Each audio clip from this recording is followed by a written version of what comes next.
యెషయా 4వ అధ్యాయము 1 నుంచి 4వ వచనం వరకు చదువుకుందాము.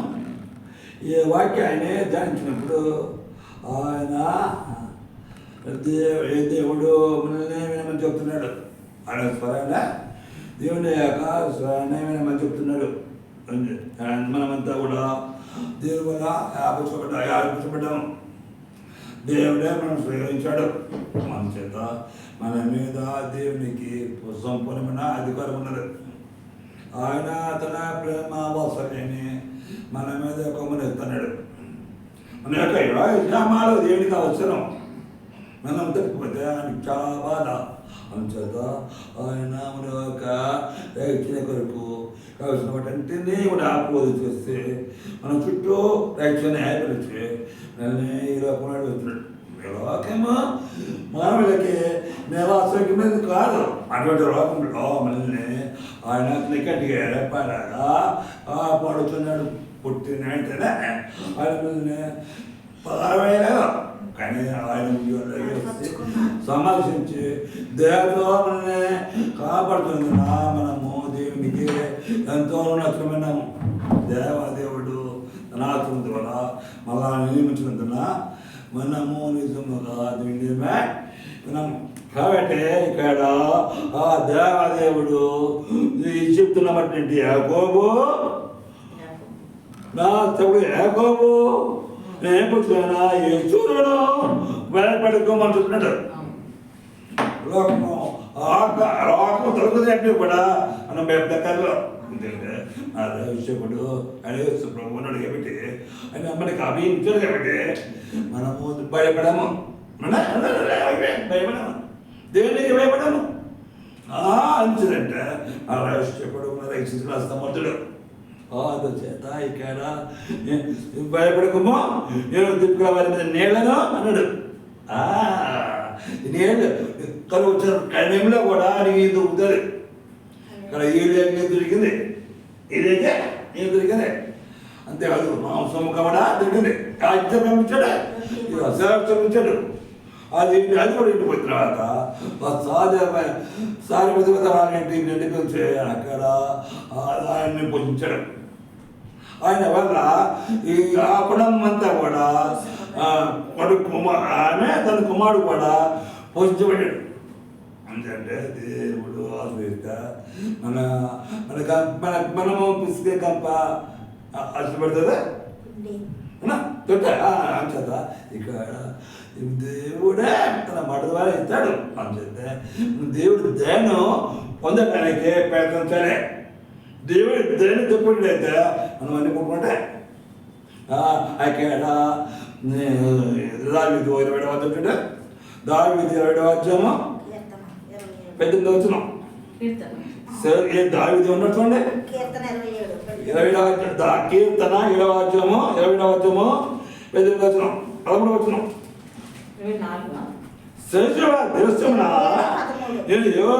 నేను పొందుతున్న నమ్మకము నాకు లేనిదా నేను వదులు. దేవుడు రాజులా ఆయన ఆయన ఇచ్చే పరాకుండా నేను ఆయన దేవుని పొందకపోతే నేను అయిపోతానా?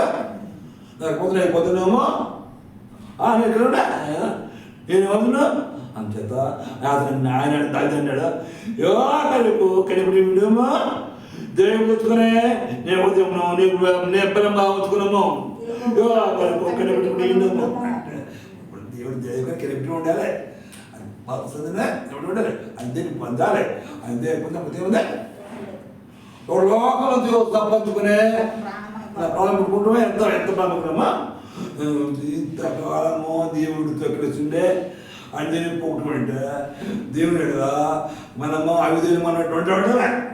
చేత దేవుని దేని కాపాడుకుంటే మనము ఇక్కడ శుద్ధిగా దేవుని గమనించాలి. అదే లోకాస్వార్త వారు పుట్టారు. లోకాస్వార్త 2వ అధ్యాయము చూడండి. 2వ అధ్యాయము 4వ వచనం. బాలుడు జ్ఞానంతో నిండుకునుచు ఎదిగి బలము పొందుతుండెను. దేవుని దయా యేసుప్రభువారు చిన్నప్పుడు యేసుక్రీస్తు పుట్టినప్పుడు ఆయన దేవుని దేవుడు మనసు దేవుడా వదిలేడు అంటే కదా దేవుడా చేత దేవుని ఎదురు ఆయన ఉండరు దేవుడి రెండవ వాక్యము అలాగే వచ్చినాం లోకస్వార్త 2:52 యేసు జ్ఞానమందును దేవుడు దయ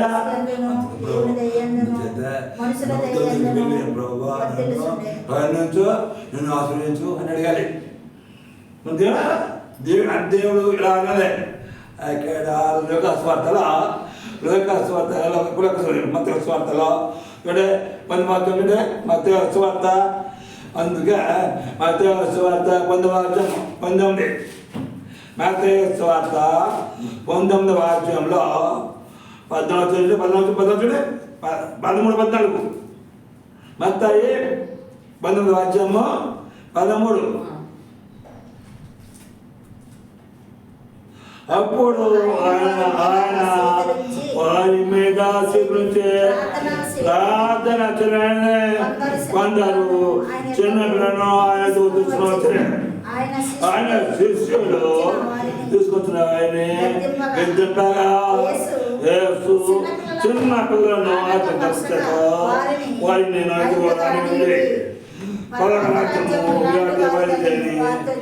చెప్పి